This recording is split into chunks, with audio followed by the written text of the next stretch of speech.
बस्ती में बाबा तो रहता मस्ती में। दोस्तों नमस्कार, स्वागत है आपका एएनआई न्यूज़ इंडिया में। खुले आसमान के नीचे बातचीत करने को तैयार हो। दिन आज संडे का। आज से मैं डेट डालना शुरू करूंगा क्योंकि आप लोग गालियां देने लगते हैं कि तू वीडियो इतनी लेट बाद क्यों डालता है। गालियां मुझे ना देकर गालियां आप यूट्यूब के एल्गोरिथम को दीजिए जो आपको एक महीने बाद तक खबर को पहुंचाता है। आज मैं आपसे बातचीत करने आया हूँ। केंद्रीय मंत्री रविशंकर प्रसाद जी हो गए, वहीं गृह मंत्री अमित शाह जी हो गए। वो कुछ कहते हैं, केंद्रीय मंत्री कुछ कहते हैं और अमित शाह जी कुछ कह रहे हैं, तो रविशंकर प्रसाद कुछ कह रहे हैं और मोदी जी की बात ही मैं क्या करूं, वो तो पता नहीं क्या कह जाते हैं। अब मुझे बीजेपी की इन सब वाक्यों को देखने के बाद, इन सब की स्टेटमेंट को देखने के बाद सिर्फ मैं एक ही चीज़ इनसे कहना चाहूँगा, इनकी पूरी मिनिस्ट्री से कहना चाहूँगा। देखिए, सर्दी का मौसम है, हरी सब्जियाँ खानी चाहिए, लेकिन मैं आपको यहाँ बता देना चाहता हूँ कि हर पीली वस्तु सोना नहीं होती। उसी तरह से हर हरी दिखने वाली चीज़ बथुआ, मेथी, पालक नहीं होता है। भगवान शिव का प्रसाद भी होता है। तो कृपया थोड़ा ध्यान से और मगन से देखने की कोशिश कीजिएगा। देखो दोस्तों, मैं एक चीज कहना चाहता हूं कि राहुल गांधी जी ने क्या कहा वो छोड़ दो, प्रियंका गांधी ने क्या बोला वो भी छोड़ दो। अब सैम पित्रोदा, पी चिदम्बरम, डॉक्टर मनमोहन सिंह जी क्या कह रहे हैं वो भी छोड़ दो। आप ये तो मानो कम से कम आपके जो मंत्रिमंडल में बैठे हुए लोग हैं, जो मिनिस्टर हैं, राज्यसभा सांसद हैं, अर्थशास्त्री हैं, वो आपसे क्या कह रहे हैं, किस विषय को लेकर कह रहे हैं, उसको तो मान के चलो। सारी बात करूंगा इस वीडियो में। और जीएसटी को लेकर सरकार ने जो बात कही है, जो एक अधिकार दिया है, उसके बारे में अपडेट करने वाला हूं। साथ ही इंटरनेट शटडाउन को लेकर बात करूंगा। देखिए दोस्तों, मैं आपको बता देना चाहता हूं, जो हमारे केंद्रीय कानून मंत्री हैं रविशंकर प्रसाद जी, वो कहते हैं कि एनपीआर का जो डाटा है उसका इस्तेमाल अगर हम एनआरसी में कर भी सकते हैं। वहीं अमित शाह जी कहते हैं कि एनपीआर का डाटा एनआरसी में इस्तेमाल नहीं किया जाएगा। ये आखिर करना क्या चाह रहे हैं, कहना क्या चाह रहे हैं? प्रधानमंत्री नरेंद्र मोदी जी कहते हैं कि एक भी डिटेंशन कैंप नहीं है, और वही अमित शाह जी कहते हैं कि एक डिटेंशन कैंप है, वो भी असम में है। रॉयटर की खबर माने तो 6 डिटेंशन कैंप हैं और एक डिटेंशन कैंप की जो कीमत है वो 40 करोड़ रुपए है। साहब, आप खा क्या रहे हैं? पहले आप हमारे देश की जनता को ये बता दो।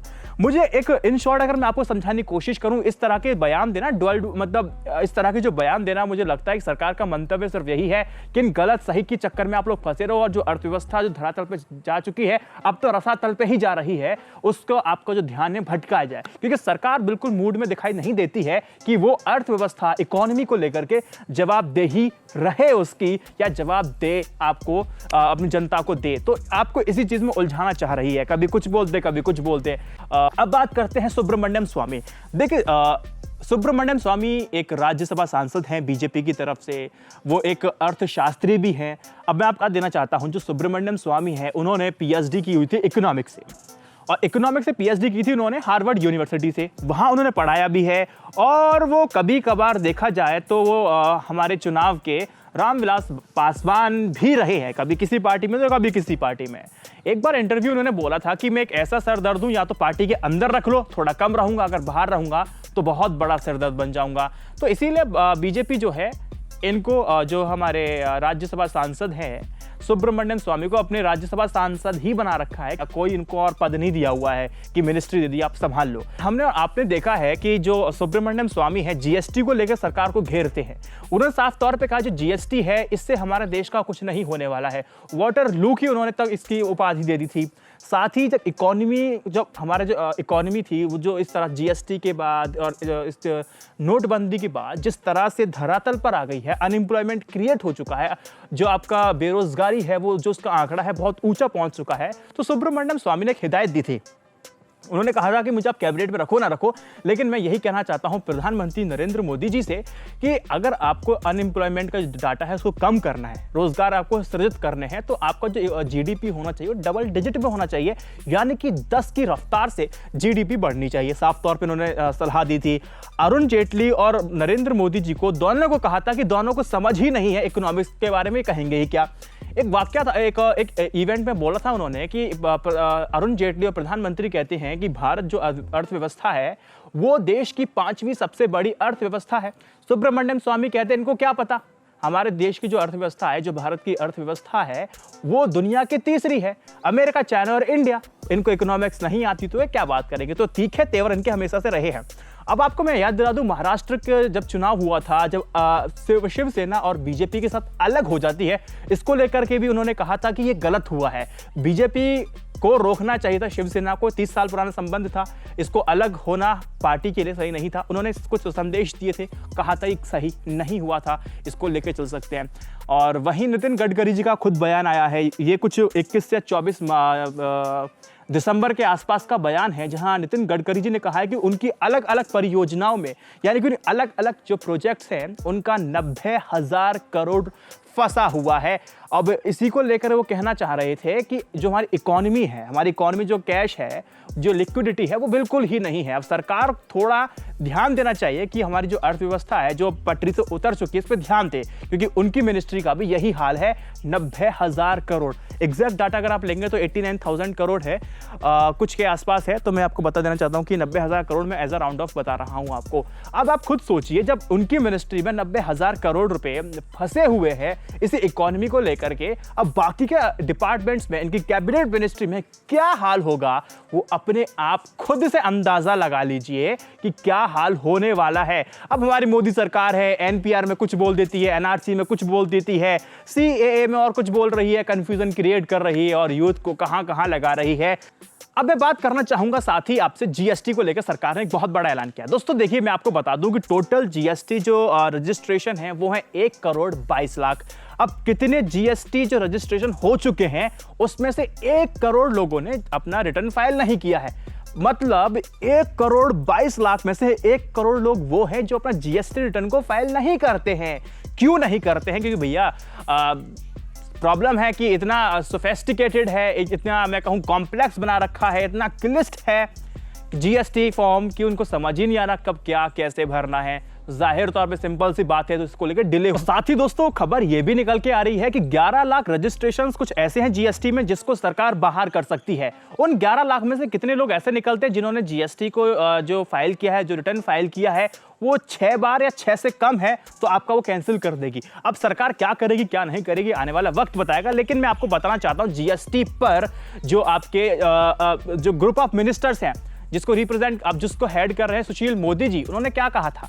उन्होंने कहा था कि जो टैक्स पेयर बड़े हैं वो सिर्फ कितना कंट्रीब्यूट करते हैं, मात्र टोटल जीएसटी जो कलेक्शन होता है उसका 10%, उसका 15% ही कंट्रीब्यूट कर रहे हैं। यानी कि 10,000 करोड़ रुपए सिर्फ कंट्रीब्यूट करते हैं। और जो टोटल टैक्स पेयर हैं 66.79 लाख हैं लोग, जो सिर्फ 10 करोड़ रुपए जीएसटी भर रहे हैं, रिटर्न भर रहे हैं। यहां पर आपको देखना होगा, समझने वाली बात यह है कि जीएसटी कलेक्शन हो नहीं रहा है और उसको लेकर सरकार पर राजस्व की कमी होती जा रही है। पिछले दिनों खबर भी आई थी, मैंने आपको याद दिलाया था, समझाया भी था कि जो राज्य हैं उन्होंने पहले जीएसटी को हम अपने स्टेट में लागू नहीं करेंगे। इसके पीछे का लॉजिक यही दिया था कि हमें राजस्व में कमी होने वाली है। तो सरकार ने बोला ठीक है, इस बात का भी तोड़ हमारे पास है, हम 5 साल तक हम आपको कंपनसेशन देंगे। जिस तरह से आपके लिए जो उधारी, आपके लिए हम जो नुकसान होगा उसके भरपाई हम लोग करेंगे, हर महीने कुछ आपको पैसे देते रहेंगे।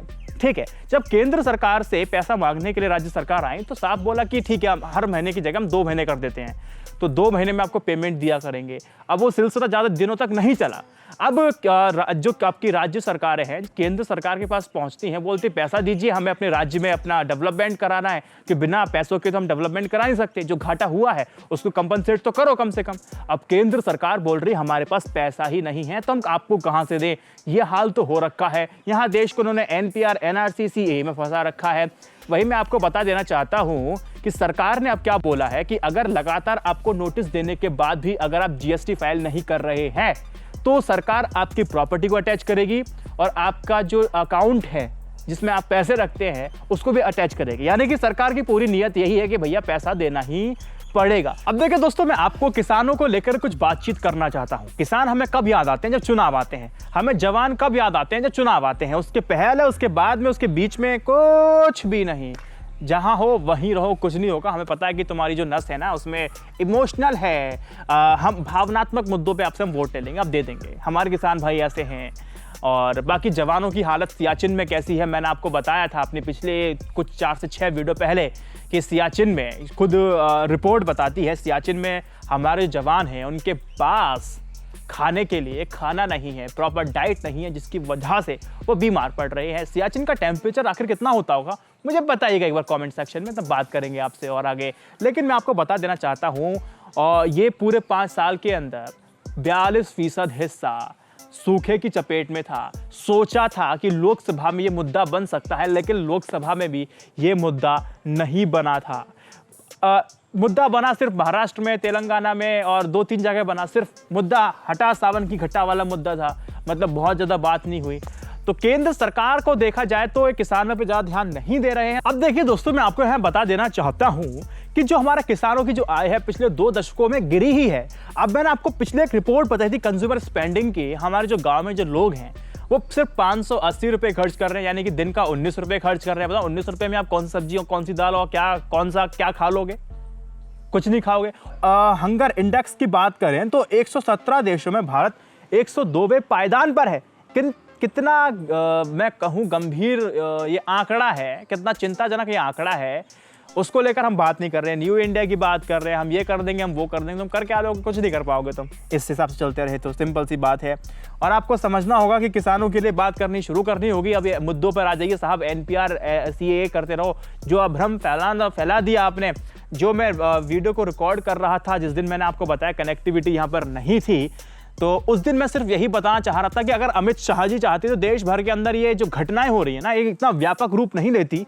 अगर आप NRC के बारे में उस वक्त भी अगर आप बता देते, NRC में क्या नियम होने वाले हैं, क्या डॉक्यूमेंट की आवश्यकता पड़ेगी, इसके बारे में अगर आप सदन में खड़े होकर बता देते, तो देश भर में ये जो फालतू की जो एनर्जी लग रही है ना लोगों को रोकने में, उनको समझाने में, ये शायद डाइवर्ट नहीं होती, अपने अपने कामों में लगे होते, देश की अर्थव्यवस्था चल रही होती हल्की फुल्की। अब तो अभी आपने बिल्कुल रसातल में पहुंचा दी है। सुब्रमण्यम स्वामी जी की माने तो वो कहते हैं कि GDP आपको दिखाई दे रही है, वो एक माया है, सिर्फ 1.5% की तो ग्रोथ से ये बढ़ रही है। तो अमित शाह जी जिम्मेदार, तो मैं आपको साफ बोल रहा हूं, अगर आपने क्लियर कर दी होती सिचुएशन। मैं ये नहीं कहता कि प्रोटेस्ट नहीं होते, प्रोटेस्ट होते, लेकिन इतने हिंसात्मक नहीं होते। क्यों? आप जो कंफ्यूजन जो क्रिएट हुआ है उसी ने इस प्रोटेस्ट को हिंसा में तब्दील किया। अब मैं कहना चाहूंगा जी, प्रोटेस्ट जो हिंसात्मक रूप ले चुके हैं ये बिल्कुल गलत है। इसमें कुछ ऐसे असामाजिक तत्व आकर के मिले हैं जो इस शांतिपूर्ण जो प्रोटेस्ट हो रहे हैं उसमें ये विघ्न बन रहे हैं, इसमें ये असुर बनने की कोशिश कर रहे हैं। जो ये लोग हैं बेचारे, जो स्टूडेंट्स हैं, जो पढ़ रहे हैं, जो लिख रहे हैं, सरकार से सिर्फ बात ही पूछना चाहते हैं, और जो सरकार ने जिस तरह के जो नियम लगाए हैं सिर्फ उसी को लेकर प्रोटेस्ट कर रहे हैं, शांतिपूर्ण कर रहे हैं। 4 से 6 लोग पीछे उसको कुछ फेंकते हैं तो लाठीचार्ज होती, सब लपेटे में आ ही जाते हैं। तो कुछ असामाजिक तत्वों को अभी ढूंढना शुरू किया यूपी पुलिस ने। कहा है कि जो आप नुकसान करेंगे तो उसका तो भरपाई आपको करनी ही पड़ेगी। अब देखिए यूपी पुलिस ने आइडेंटिफाई किए तो है। अब कुछ केस ऐसे भी निकल करके आ रहे हैं कि फर्जी भेज दिए हैं कि 10 लाख, 2 लाख, 4 लाख रुपए आपको देने पड़ेंगे। कहाँ से दें, कैसे दें, क्योंकि हम तो प्रोटेस्ट में शामिल नहीं थे, तो पुलिस वाले हमसे बदला गलत तरीके से ले रहे हैं। ऐसी कुछ खबरें आए, मैं भी खैर इसकी पुष्टि नहीं करता हूँ। तो खैर योगी आदित्यनाथ की सरकार है, वो हमें बताएगी कि क्या है क्या नहीं है। अब चलते चलते दोस्तों मैं आपको बता देना चाहता हूं कि करगिल में इंटरनेट शटडाउन था, वो 145वें दिन के बाद खुल चुका है। वह इंटरनेट लोग एक्सेस कर पा रहे हैं। अब इसको देख करके अंदाज़ा ये लगाया जा रहा है जो इंटरनेट जम्मू एंड कश्मीर में है वो भी अब खुल जाएगा, जल्दी खुल जाएगा। कब खुलेगा ये तो खैर मुझे नहीं पता, लेकिन खुल जाएगा, ये खबर आ रही है।